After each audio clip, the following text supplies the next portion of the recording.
সকাল 6টায় ঘুম থেকে উঠে টয়লেট সেরে স্নান করে একটা একটা ডিটেলিং একটা উত্তর দেওয়ার ধরুন আপনি উত্তর দেবেন কি, আপনি সকালবেলা উঠে কি করেন, আপনি উঠে বলবেন সকালবেলা উঠেই আমি দলের কাজ করি না।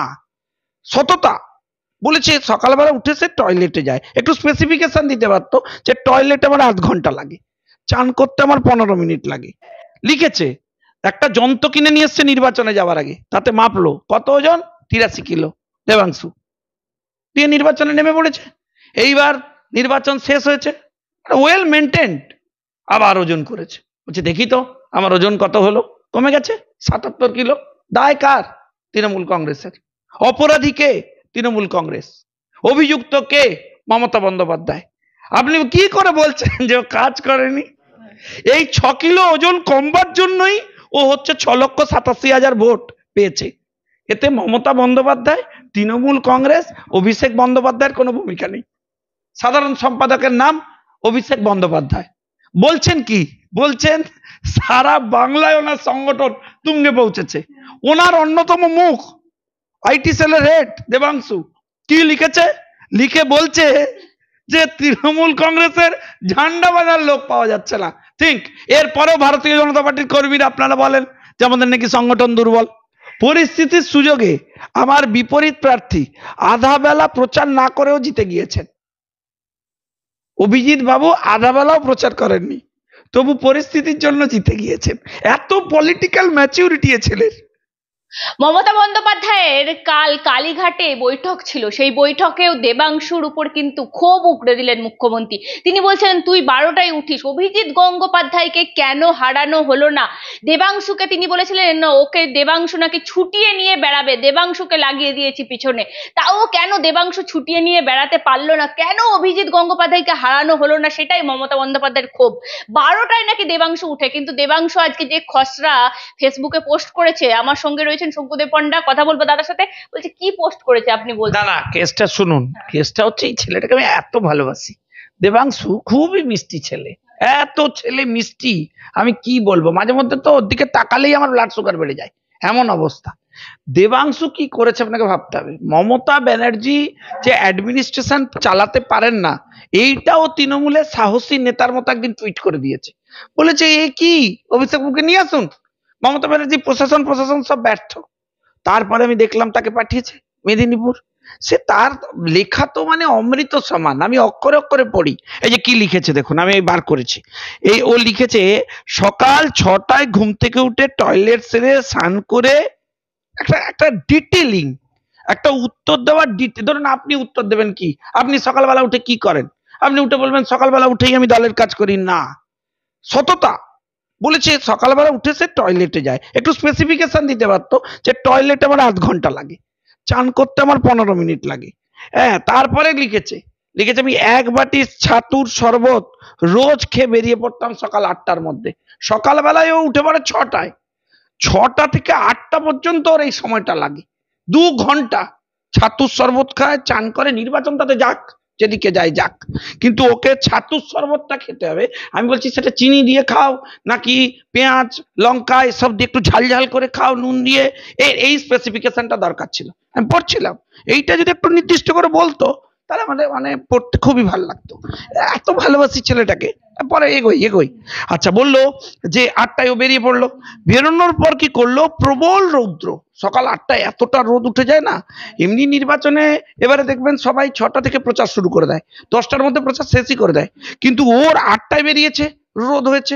দোষ তো সিকিউরিটির, ছাতা ফাতা এসব অ্যারেঞ্জ করা উচিত। ও নিয়ে বেরোবে, ওকে ধরবে, তবে না ও বেরোবে। সকাল 8টায় বলেছে প্রবল রৌদ্রে দুপুর 1টা পর্যন্ত প্রচার চলতো। 8টা থেকে 1টা স্পেসিফিকেশন দিয়েছে, 8টা থেকে 1টার বাইরে ওকে দিয়ে প্রচার করা। ধরুন সকালবেলা 6টায় আপনি প্রচার করবেন, হবে না, ও বড় প্লেয়ার, হবে না।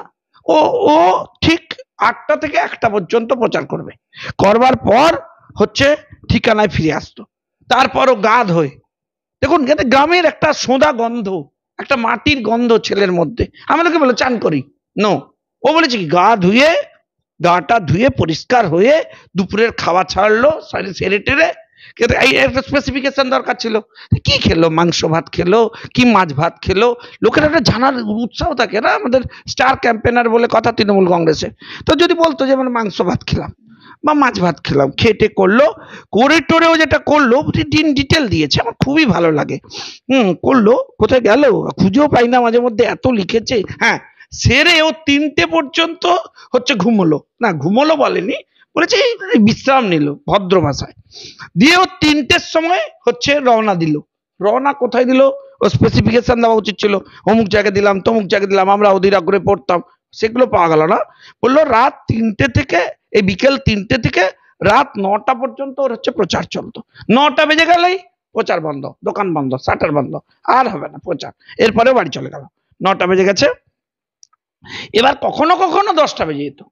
এইটাও টাইমও মেনটেন করে, অন্য প্রার্থীদের মতো না। অন্য প্রার্থীদের 10টা বেজে গেছে, প্রচার শেষ করে দিয়েছে, তারপর গ্রামে গ্রামে প্রচার করছে, লোকের বাড়িতে বাড়িতে যাচ্ছে, ডোর টু ডোর, করা যাবে না বিধি, তাই জন্য 9টায় শেষ করে দেয়। ও নিয়ম মেনটেন করেছে। ইলেকশন কমিশন বলছে ভাই 9টায় বন্ধ, যত কড়া নির্বাচন হোক, ও সিস্টেম মেনটেন করেছে, 9টায় শেষ। এরপরে ওখানে বকা দিচ্ছে, কোনো মানে হয়? আর প্লেয়ার, ভালো ছেলে, আচ্ছা সে হলো হলো, যা করলো করলো, করে ছেলে হচ্ছে বাড়ি চলে গেল 10টার মধ্যে। রাত 10টা বেজে গেল, তা বাড়ি চলে গেল, 10:30 হয়ে যেত, বাড়ি চলে গেল। তারপরও নিমতৌড়ির বাড়ি চলে যেত। নিমতৌড়ির বাড়ি যেখানে ও সাপ না কি পেয়েছিল, ওই সব সোশ্যাল মিডিয়ায় একদিন আমি দেখলাম কি সব ডায়লগ দিল। হ্যাঁ, অভিজিৎ বাবুকে বলতে গিয়ে নিজেই খেলো করলো ব্যাপারটা, সে ওই সব কি সব বললো, ওই নিমতৌড়ির বাড়ি। আচ্ছা, নিমতৌড়ির বাড়িতে গিয়ে বিভিন্ন নেতাকর্মীকে ওখানে ডেকে নিত। এইবার পার্টি শুরু, সরি পার্টি না, মানে গোপন আভ্যন্তরীণ মিটিং। পার্টি বললে হবে না, লিখেছে এখানে, স্পেসিফিকেশন দিয়েছে, বলেছে গোপন আভ্যন্তরীণ মিটিং চলতো। আপনি কিন্তু এইসব দুষ্টু লোকেরা বলছে পার্টি চলতো, কিন্তু অ্যাকচুয়ালিও মিটিং করেছে। রাত 2টো পর্যন্ত মিটিং। একটা ভাবুন, 2টো পর্যন্ত রাত্রে যে ছেলেটি আভ্যন্তরীণ গোপন মিটিং করছে, সে সকাল 6টায় উঠবে কি করে? তাকে 8টা পর্যন্ত টাইম তো দিতে হবে তাকে, বেলা 8টায়। সে তো একটা মানুষ নাকি, যা নয় তাই বলে দিচ্ছেন। আচ্ছা, যা যা করলো করলো, বাচ্চা ছেলে, সে করেছে এতটা, বাচ্চা বলছে বলে রাগ করবেন না, সে শেষেও বলেছে আমি বাচ্চা ছেলে, আমাকে দিয়ে এইসব কঠিন কাজ কেন করো, এটা বলেনি, বলেছে আমি বাচ্চা ছেলে। আচ্ছা যাই হোক, তমলুকে দলীয় কর্মী টর্মীরা সবাই প্রায়শই ওর বাড়িতে আসতেন, তারা ওর রুটিন জানে, মমতা ব্যানার্জি জানে না। জাস্ট থিঙ্ক, আশ্চর্য হয়ে যাচ্ছে আমি, ও তো ওর কথা শুনে আশ্চর্য হয়ে যাচ্ছে। ও কি লিখেছে, লিখেছে যে দলীয় কর্মীরা ওর রুটিন জানে, ও রাত 2টো পর্যন্ত পার্টি করেছে, সরি অভ্যন্তরীণ মিটিং করেছে। মমতা ব্যানার্জি ওর রুটিন জানে না, এসব বলছে কি? রাজনীতি জানে কি? ভাবুন, ও সাহস কেমন, মানে একদম এই ছেলে চাই তৃণমূল কংগ্রেসে, কোথায় জেম। আচ্ছা হলো, তারপরে কি করলাম, এর পরে মানে নিজে মানে একদম, আচ্ছা পরিশ্রমে নিজের 101% দিয়েছে, সার্টিফিকেটও লিখে রেখেছে। এই যে ধরুন অন্যান্য প্রার্থীরা, তারা মমতা ব্যানার্জিকে গিয়ে হয়তো জিজ্ঞেস করে যে আমি কতটা করলাম, কত পার্সেন্ট আমার হলো, ওর সব নেই, ও কারোর ধার ধারে না, ও তো নিজেই অ্যাসেসমেন্ট করেছে, সার্টিফিকেট রেডি রেখেছে, বলছে দেখুন আমি 101% আমি দিয়েছি। নেক্সট বলছে 101% থেকে বেশি করেছি। মমতা ব্যানার্জি জানি কি কে নাকি বলেছে, বলছে আমি নাকি 12টা পর্যন্ত ঘুমাই, বেশ করি। যাই হোক, এইসব হয়তো বলেনি, প্রায় এরকম একটা ব্যাপার। আচ্ছা তারপর কি হলো শুনুন, তারপর বলেছে একটা ওই সংস্থার নাম করেছে আইপ্যাক, এবং বলেছে পর্যবেক্ষক রাজীব বন্দ্যোপাধ্যায় উন্মাদের মতো পরিশ্রম করেছেন। আইপ্যাক এবং রাজীব বন্দ্যোপাধ্যায় এরা উন্মাদের মতো পরিশ্রম করেছে, এই দুজনকে অ্যাপ্রিসিয়েট করেছে। কারণ ওর মানে ব্যাপারটা বুঝতে হবে, এরাই অভিযোগ করেনি তো, এরকম একটা ব্যাপার তো, দিয়ে নাম্বার দিয়েছে, এদেরকেও নাম্বার দিয়েছে, শুধু নিজে 101% পেয়েছে এমন নয়। বলেছে বুথ স্তরের দলীয় কর্মীরা সব কাজ করেছেন এবং তারা সব জানেন, মমতা জানেন না। আচ্ছা, নিজের সবটা দেওয়ার পর ও অর্থের কাছে হেরে গেছে, এটা একটা ঘটনা, অর্থ কম হয়ে গেছে, তৃণমূল কংগ্রেসকে টাকা দেয়নি, সেই জন্য লড়তে পারেনি। কিন্তু আমি আপনাকে বলছি, এটা আমি মানে এত ভালো ছেলে, হ্যাঁ আপনি একটা খবর নিন, তৃণমূল কংগ্রেসের বহু নেতা তমলুকে কাঁথি ধরে বলছি থেকে টাকা ওর কাছে গেছে কি যায়নি, তারা অর্থ দিয়েছে কি দেয়নি, শুনুন আমি তো বলছি, আমার দায়িত্ব নিয়ে বলছি, তৃণমূল কংগ্রেসের কাঁথির নেতারা ওকে টাকা দিয়েছে কি দেয়নি খবর নেই, বলে বেড়াচ্ছে তো তারা মার্কেটে। অর্থের যথোপযুক্ত প্রয়োগ হয়েছে কিনা এখন সেই নিয়ে খতিয়ে দেখা উচিত। আরে আপনি আমাকে একটা কথা বলুন, ওর অ্যাকাউন্ট, ও তো ওর প্রার্থী হিসেবে টাকা খরচা করেছে, সেই টাকা জাস্টিফিকেশন আছে তো, উত্তর দিতে হবে তো, ওদের দল খতিয়ে দেখবে। তার মানে ও বলতে চাইছে যে মমতা বন্দ্যোপাধ্যায়ের রাজনৈতিক লড়াই বা তৃণমূল কংগ্রেসের রাজনৈতিক লড়াইয়ের কোনো ভূমিকা নেই, অর্থই প্রধান। ও যদি অর্থ পেত তাহলে ও নির্বাচনটা জিতে যেত, এটা ওর বক্তব্য। ও টাকা দিয়ে ভোটটা কিনতে চায়, ও লড়াই করে রাজনৈতিক জায়গা থেকে ভোটটা কিনতে চায় না, এইটা বোঝানোর চেষ্টা করছে, এইটা স্পষ্ট করে বলছে। আর তৃণমূলে যারা যারা টাকা দিয়েছে তারা হিসেব চাওয়া, তাদের হিসাব চাওয়া উচিত, যাদের কাছ থেকে মাল উঠেছে সেসব হিসেব নেওয়া উচিত, কারা দিয়েছে। আমিও জানি দু একটা নাম, আমি এখনই বলে দিতে পারবো যাদের কাছ থেকে নিয়েছে। সে যাই হোক, সেসব তৃণমূলের ব্যাপার, আভ্যন্তরীণ তারা খতিয়ে দেখবে। একটু এগোই, জমেছে এই রচনাটা, খুবই জমেছে। আচ্ছা, হলো কি না, কোটি কোটি টাকার বিরুদ্ধে স্বল্প ক্ষমতার লড়াইয়েও ব্যর্থ হয়েছে। আচ্ছা, গোটা জেলার নেতাকর্মী নানান ভোট করিয়েছে কেবল টাকা। আচ্ছা, সাথে ছিল নন্দীগ্রাম ও ময়নার বিস্তীর্ণ অঞ্চলে বিস্তৃত সন্ত্রাস। ভাই, ময়নার বিধায়কের নাম কি? বিধায়কের নাম অশোক দিন্ডা। আমি ওর সাথে, ও লিখেছে এখানে বাগচার কথা, বাগচা ফাকচা এলাকায় ভারতীয় জনতা পার্টির কর্মীরা খুন হয়েছে নির্বাচনে, একটা 18 বছরের ছেলেকে মেরে দিয়েছে। মুক্তাঞ্চল কি বলছেন? 18 বছরের একটা বাচ্চা ছেলে ভারতীয় জনতা পার্টির, তার সেই ঘটনায় তার ওখানকার আমাদের বুথ সভাপতিকে মার্ডার করেছে, তার ঘটনায় হচ্ছে এনআইএ হয়েছে। সন্ত্রাসের কথা বলছেন, পুলিশ আপনার, এলাকা আপনার, এসডিও আপনার, বিডিও আপনার, ডিএম আপনার, আপনি এই কথা বলছেন, লিখছেন কি করে নির্লজ্জের মতো? এখানেই শেষ না, বলেছেন যে গোটা সোনাচূড়া অঞ্চল, গোকুলনগর, হরিপুর, বেকটিয়া, বয়াল, নন্দীগ্রামের একের পর এক অঞ্চল জুড়ে ব্যাপক নাকি ছাপ্পা হয়েছে। আমি জানতে চাই আপনার কাছে, যে 29টা সিটে তৃণমূল কংগ্রেস জিতেছে, সেই 29টা যে লোকসভা কেন্দ্র, তাহলে আমরা যে এতদিন অভিযোগ করছিলাম যে একের পর এক জায়গায় তৃণমূল ছাপ্পা করে, তাহলে আজকে এস্টাবলিশড হলো ছাপ্পা করা যায়, ছাপ্পা হয়। তৃণমূল কংগ্রেস তার মানে যেখানে হেরে যাবে তাহলে সেখানটা হবে নিরপেক্ষ নির্বাচন, আর যেখানটা হচ্ছে তৃণমূল কংগ্রেস যেখানে জিতে যাবে সেখানটা হবে নিরপেক্ষ নির্বাচন, আর যেখানটা হেরে যাবে সেখানে হয় ছাপ্পা, সেখানে রিয়াকশন হচ্ছে ছাপ্পা। পুলিশ আপনার, ডিএম আপনার, আপনার রিটার্নিং অফিসার আপনার, আটকাননি কেন? আরে নির্বাচনের আগে বলেননি কেন? নির্বাচন প্রসেস শুরু করার আগে বলেননি কেন? আচ্ছা, আমাকে একটা কথা বলুন, আমি আপনার কাছে জানতে চাই। আমাদের এক কর্মী খুন হয়ে গেলেন, সেই কর্মী খুন হয়ে যাওয়ার পর নন্দীগ্রামে আমাদের নেতা শুভেন্দু অধিকারীকে দেখা গেল, থানায় অবস্থান করলেন, সেন্ট্রাল ফোর্সকে রিকোয়েস্ট করলেন, অ্যাকশন হলো, এফআইআর করলেন। আপনার এত ছাপ্পা হচ্ছিল, সন্ত্রাস হচ্ছিল, আপনাকে তো কোথাও দেখা যায়নি নির্বাচনের প্রচারে। এক কুচি ছবি দেখান, কোথায় ছিল দেখান। আপনি আমাকে উত্তর দিন যে পরের দিন মহিষাদলে তৃণমূল কংগ্রেসের কর্মী খুন হয়েছে, ভারতীয় জনতা পার্টির কথা বাদ দিন, যে কোনো খুনই কষ্টের, বেদনার, দুঃখের। আপনার দলের কর্মী খুন হয়ে গেছিল, আপনি কোথায় ছিলেন? কোন আভ্যন্তরীণ মিটিং করছিলেন রাত 2টো পর্যন্ত? আমি জানতে চাই, আমি আপনার কাছে প্রশ্ন রাখতে চাই। এফেক্টেড যদি এখানে কেউ হয়ে থাকে তাহলে সেটা ভারতীয় জনতা পার্টি, প্রতিদিন এফেক্টেড হয়েছে, আমাদের কর্মীরা খুন হয়েছে, আমাদের গাড়ি ভাঙচুর হয়েছে, আমাদের হত্যার মিথ্যা মামলা দেওয়ার চেষ্টা হয়েছে, ষড়যন্ত্র হয়েছে, প্রাণে মেলে ফেলার চেষ্টা হয়েছে চণ্ডীপুরে। আপনি বলছেন সন্ত্রাসের কথা?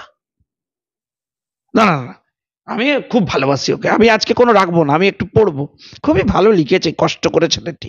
আচ্ছা, এরপর বলছে মুক্তাঞ্চল তৈরি হয়েছে, তৃণমূল উচ্চারিত হলেও মারধর করেছে, হ্যান করেছে, ত্যান করেছে, প্রাণহানি হয়েছে, এসব নতুন নয়। হ্যাঁ, দলের ঝান্ডা বাঁধার লোক অবধি সেখানে নেই। দেখুন, এই যে একটা স্বীকারোক্তি, দলের সাধারণ সম্পাদককে, সাধারণ সম্পাদকের নাম অভিষেক বন্দ্যোপাধ্যায়, বলছেন কি? বলছেন সারা বাংলায় ওনার সংগঠন তুঙ্গে পৌঁছেছে, ওনার অন্যতম মুখ আইটি সেলের হেড দেবাংশু কি লিখেছে? লিখে বলছে যে তৃণমূল কংগ্রেসের ঝান্ডা বাঁধার লোক পাওয়া যাচ্ছে না। ঠিক এরপরেও ভারতীয় জনতা পার্টির কর্মীরা আপনারা বলেন যে আমাদের নাকি সংগঠন দুর্বল। দেখেছেন আমাদের সংগঠন কি লেভেলে তৈরি হয়েছে। ওদের আইটি সেলের হেড হেরে গেছে নির্বাচনে, ও বলছে যে সংগঠনই হয়নি। তাহলে ভাবুন সমালোচনা কার করছে? দেবাংশু। তৃণমূল কংগ্রেসের সাধারণ সম্পাদকের বিরুদ্ধে সমালোচনা। সাধারণ সম্পাদক তাহলে সংগঠন তৈরি করতে ব্যর্থ, সেটাই উনি ওখানে বলছেন যে বাঁধার ঝান্ডা বাঁধার লোক অবধি নেই। আচ্ছা, তার উপর নির্বাচনের দিন দুয়েক আগেই খুন। এই যে আমি আপনাকে একটু আগে বলছিলাম, এই খুনে তুমি কোথায় ছিলে আমি জানতে চাই, কোন আভ্যন্তরীণ মিটিং করছিলে? আচ্ছা, পরের দিন খুন হয়েছে, সেই খুনে তুমি কোথায় ছিলে? কোথায় আভ্যন্তরীণ মিটিং করছিলে? কোন আভ্যন্তরীণ মিটিং? কি গোপন বৈঠক? এই রাত্রে বসে বসে কি গোপন বৈঠকে প্ল্যান করছিলে যে ভারতীয় জনতা পার্টির কর্মীদের কি করে খুন করা যায়? আর যদি সেগুলো করছিলে না, তাহলে মেনে নাও যে তুমি ঘুমোচ্ছিলে, মানবে না। আচ্ছা যাই হোক, সে আমি আগে, ওই ছেলেটা এত ভালো, সব সত্যি কথা লিখেছে। আচ্ছা, এক সময় দাঁড়িয়ে মনে হচ্ছিল এই নির্বাচন এখন লড়া না লড়া সমান ব্যাপার, তবু আমরা হাল ছাড়িনি। নড়ে গেছে, লড়াই করতে করতে নড়ে গেছে, এত লড়েছে ও। আচ্ছা, পরিস্থিতির সুযোগে আমার বিপরীত প্রার্থী আধা বেলা প্রচার না করেও জিতে গিয়েছেন। অভিজিৎ বাবু আধা বেলাও প্রচার করেননি, তবু পরিস্থিতির জন্য জিতে গিয়েছেন। এত পলিটিক্যাল ম্যাচিউরিটি এ ছেলের, একে পুরস্কার দেওয়া উচিত, বঙ্গরত্ন। অভিজিৎ গঙ্গোপাধ্যায়ের মতো লোককে আমি সকাল 6টায় দেখেছি উঠে প্রচার করতে, আমি রাত্রি 2টোয় দেখেছি প্রচার করতে, আমি বাকচাই একের পর এক। এটা ওর কোনো দোষ নেই, কারণ ও তো আভ্যন্তরীণ মিটিং করতো না, বাড়িতে বসে বসে রাত্রিবেলা গোপন বৈঠক, লোকে পার্টি বলে, ও পার্টি করতো, ও রাত্রিবেলা পার্টি করতো। তখন ও কি করে দেখবে যে অভিজিৎ বাবু কথায় প্রচার করছে না করছে? সেই জন্য তো হেরে গেছে, এই ডেফিসিট। সেটা আমি সে ব্যাপারে কথা বলতে জানি, কিন্তু ছেলেটা সত্যি কথা বলেছে, এটা যুক্তি সাজিয়েছে। আচ্ছা দাঁড়ান না, এখানে দাঁড়ান, এখানে এখনই উত্তেজিত হবেন না। আচ্ছা, ও এবার পাগলের মতো বুথে বুথে ঘুরতে জিততে পারেনি। আচ্ছা, অনেক মানুষ চেনা, অনেক রকমারি অভিজ্ঞতাকে কেন্দ্র করে শেষ 2.5 মাস ভিমড়ি, ওটা ভিমরি হবে, ভিমরি খেয়েছি প্রচুর। প্রকাশ্যে সবটা লিখতে কিংবা বলতে চাই না। মানে কি? মানে তৃণমূলের বিরুদ্ধে ওর মনে একাধিক অভিযোগ রয়েছে, সেই অভিযোগের ভিমরি খাওয়ার অভিযোগ ও এখন বলতে চায় না। এরপর মোস্ট ইম্পর্টেন্ট পার্ট, আপনার এই ইন্টারভিউর সব থেকে গুরুত্বপূর্ণ, আমি এত ভালোবাসি না দেবাংশুকে, এত মিষ্টি ছেলে, তাকালেই আমার ব্লাড সুগার বেড়ে যায়। কি করেছে ছেলে? প্রথম নির্বাচনে ওর নাম ঘোষণা হয়েছে, ব্রিগেডে প্যারেড করেছে, করবার পরেই ও একটা যন্ত্র কিনেছে, তাতে ওর ওজন মাপা যায়, তাতে ওজন মেপেছিল, লিখেছে, তখন ছিল 83 কিলো। মার্চ মাসে যখন ও যন্ত্রটা কিনলো ওজন মাপার, তো বেসিক্যালি তৃণমূলেরও হেভি ওয়েট নেতা, স্টার ক্যাম্পেনার, সেই জন্য ওই যন্ত্রটা কিনেছে। কিনে দেখেছে, ওজন মাপলো, মাপে দেখলো ওর ওজন হচ্ছে 83 কিলো। এবার শোনো, আরে ভাই তোমরাও একটু শোনো, ছেলে লিখেছে, একটা যন্ত্র কিনে নিয়ে এসছে নির্বাচনে যাওয়ার আগে, তাতে মাপলো কত ওজন, 83 কিলো। দেবাংশু দিয়ে নির্বাচনে নেমে পড়েছে। এইবার নির্বাচন শেষ হয়েছে, ওয়েল মেনটেন্ড, আবার ওজন করেছে, বলছে দেখি তো আমার ওজন কত হলো, কমে গেছে 77 কিলো। দায় কার? তৃণমূল কংগ্রেসের। অপরাধী কে? তৃণমূল কংগ্রেস। অভিযুক্ত কে? মমতা বন্দ্যোপাধ্যায়। আপনি কি করে বলছেন যে ও কাজ করেনি? ও যন্ত্র দিয়ে কিনে নির্বাচনে যাওয়ার আগে নিজের ওজন মেপেছে, ও হেভি ওয়েট নেতা বলে, তাতে দেখেছে ও 83 কিলো। তারপর নির্বাচন করেছে, আপনি খাটিয়েছেন, খাটানোর পর ফিরে এসে দেখছে কচি ছেলে ওর 77 কিলো হয়ে গেছে। এরপরেও আপনি বলবেন ও নির্বাচনে কাজ করেনি? ও করেছে, ও নিজের ওজন কমিয়েছে। এটা দিয়েও কি বার্তা দেওয়ার চেষ্টা করলো জনগণকে? যে নির্বাচনে দাঁড়ানোর চেষ্টা করুন, যদি ওজন বেড়ে যায় তাহলে দুটো পদ্ধতিতে ওজন কমবে, হয় আপনার মতো আভ্যন্তরীণ মিটিং করতে হবে রাত্রিবেলা তমলুকে গিয়ে বসে, আর তা না হলে কেষ্টর মতো জেলে যেতে হবে, তাহলেই একমাত্র ওজন কমবে। আমি এটা ব্যক্তিগত আক্রমণ করছি না, আমি শুধু বলছি সিরিয়াসনেসটা কতটা, নির্বাচনে লড়তে যাচ্ছে, কতটা স্পেসিফিক্যালি হচ্ছে রিপ্লাই দিচ্ছে মমতা বন্দ্যোপাধ্যায়কে, কতটা সিরিয়াস একজন রিপ্রেজেন্টেটিভকে তৃণমূল কংগ্রেস পাঠিয়েছিল, যে তমলুকের মতো একটা স্বাধীনতা সংগ্রামী জেলা, তাকে ও ভারতবর্ষে গিয়ে রিপ্রেজেন্ট করবে। ও তমলুকের মানুষের কষ্টের কথা নাকি ভারতবর্ষের মানুষকে গিয়ে বলবে। ও কতটা সিরিয়াস প্লেয়ার। ও বলেছে ওর 83 কিলো কমে গিয়ে 77 কিলো হয়েছে। উত্তর মমতা বন্দ্যোপাধ্যায়ের দেওয়া উচিত, তৃণমূল কংগ্রেসের দেওয়া উচিত। আচ্ছা, সে তারা দেবেন কি দেবেন না পরের ব্যাপার। এরপর শুনুন, এই যে 6 কিলো ওজন ওর কমেছে, এই 6 কিলো ওজন কমবার জন্যই ও হচ্ছে 6,87,000 ভোট পেয়েছে। এতে মমতা বন্দ্যোপাধ্যায়, তৃণমূল কংগ্রেস, অভিষেক বন্দ্যোপাধ্যায়ের কোনো ভূমিকা নেই। ওজন কমালো বলেই প্রপোর্শনেট হতে ওর হচ্ছে ভোট বেড়েছে। কতটা সিরিয়াস কমিউনিকেশন ভাবুন, নির্বাচনটাও কতটা ভালো বোঝে। এরপর আবেগ, এই আবেগে তো ওকে আজ থেকে আমি ওর নিরলস এই সাহিত্য চর্চার জন্য ওকে একাডেমি দেওয়া উচিত। ও আগে এইসব আবেগ ক্যাজুয়াল অ্যাপ্রোচে করতো, আজকে তো পুরো বিশিষ্ট কবি দার্শনিক হয়ে গেছে। আমি একটু পড়ে শোনাতে চাই। আগামী দিনে রাজনৈতিক নদীপথ আমায় কোন মোহনায় নিয়ে গিয়ে ফেলবে আমি জানি না, তবু এটুকু জানি আমার নৌকা খোয়া গেছে, কেবল নিজেকে ভাসিয়ে বাঁচিয়ে রেখেছি এই অগাধ জলরাশির পৃষ্ঠদেশে। ভাবো, একটা সাহিত্য, এর জন্য ওকে অন্তত একটা মিনিমাম বঙ্গরত্ন দেওয়া উচিত, অ্যাটলিস্ট হচ্ছে নিরলস এই সাহিত্য চর্চার জন্য ওকে না, ওকে একাডেমি অ্যাওয়ার্ড দেওয়া উচিত। এত ভালো, এরপর তো কবিতা লিখবেও, আবেগে চলে গেছে। এবং আমার বক্তব্যের কাছে খুব স্পষ্ট যে যে মোহনার দিকে তাকিয়েও যাচ্ছে, সেই মোহনায় পৌঁছানোর পর ঠিক কি অবস্থা হবে সে ব্যাপারে আমার কোনো মন্তব্য নেই। আমার শুধু তৃণমূল কংগ্রেস কর্মীদের কাছে একটাই মন্তব্য আছে, আপনারা কি মনে করেন যে এই রকম প্লেয়ার পাঠিয়ে মেদিনীপুরের মাটি দখল করা যায়? আপনাদের কাছে শুধু আমার একটাই প্রশ্ন হচ্ছে, যে প্রশ্ন আজকে দেবাংশু তুলে দিয়েছে সেই প্রশ্নের উত্তর হচ্ছে তৃণমূল কংগ্রেসের সবার নিশ্চয়ই দেওয়া উচিত। আমি ওর সাহসকে কুর্নিশ জানাই, কারণ তৃণমূল কংগ্রেসে এরকম লড়াকু ছেলে আমি জীবনে দেখিনি। আমি ওর ফ্যান আছি, যে সরাসরি চ্যালেঞ্জ মমতা বন্দ্যোপাধ্যায়কে দিয়েছেন। আমি বলছি এক্ষেত্রেই মমতা বন্দ্যোপাধ্যায় কালকে বলেছেন যে মোদি কেন সরে গিয়ে অন্য কাউকে জায়গা দিতে পারলেন না, এই অবস্থা এনডিএর কেন জায়গা দিলেন না? দেখুন, আমার মনে হয় আপনার এই প্রশ্নে আমি শুধু একটাই উত্তর দেবো, যে যদি নরেন্দ্র মোদীকে এই টেকনিক্যাল যুক্তিতে সরে যেতে হয়, তাহলে উনি নন্দীগ্রাম হেরে গেছিলেন, তাহলে উনি শপথ নিয়েছিলেন কেন মুখ্যমন্ত্রীর? তাহলে ওনারও ছেড়ে দেওয়া উচিত ছিল। এখন উনি এইসব প্রশ্ন না করে, এইসব উত্তর না দিয়ে, যে সমস্ত প্রশ্ন দেবাংশু ভট্টাচার্য তুলেছেন, এবং কেন ওর ওজন কমে গেছে, এবং ওর ওজন কমার জন্য দায়ী কে, এবং ওজন কমার পর ও যে 6 লক্ষ ভোট নিয়ে এসছে এর বদলে প্রশংসা না করে ওকে বঙ্গরত্ন না দিয়ে কেন সমালোচনা করতে হচ্ছে, এইসব প্রশ্নের উত্তর দিন, অপেক্ষায় রইলাম। না, আরো একটা সব শেষ একটা কথা, মমতা বন্দ্যোপাধ্যায় বলছেন এই সরকার টিকবে না, কিছুদিন চলবে, তারপরে আবার ইন্ডিয়া সরকার করবে। দেখুন, উনি আসলে যে দুজন সহযোগীর কথা টার্গেট করে এটা বলছেন, সেটার সাথে সাথে ওনার মাথায় রাখা উচিত এই সরকারটা চালাচ্ছেন নরেন্দ্র দামোদর দাস মোদী। এখানে অন্যতম ইম্পর্টেন্ট মন্ত্রী হিসেবে রয়েছেন অমিত শাহ এবং তার পুরো ক্যাবিনেট। আপনি নিশ্চিন্তে থাকুন, আপনাকে 1 মাস পেরোতে হবে না, আপনি দেখতে পাবেন আমাদের এটা ছাড়াও, অ্যালায়েন্স ছাড়াও আমাদের মেজরিটি নাম্বার থাকবে। নিজের ঘর সামলান, অনেকে থাকবেন না আপনাদের সাথে। না, এই সাথে আমি একটা কথা জিজ্ঞাসা করবো, কুণাল ঘোষ বলছেন বিজেপি আগে সাইন বোর্ড ছিল, এখন ভিজিটিং কার্ডে পরিণত হয়েছে। কে কে ঘোষ? কুণাল ঘোষ, তিনিও এ ব্যাপারে কথা বলবেন? একদিন আমি একজন বিশিষ্ট মানুষকে নিয়ে কথা বলি, আজকে দেবাংশুকে নিয়ে বলেছি, একদিন সময় এলে বিশিষ্ট নেতা কুণাল ঘোষ নিয়েও বলবো।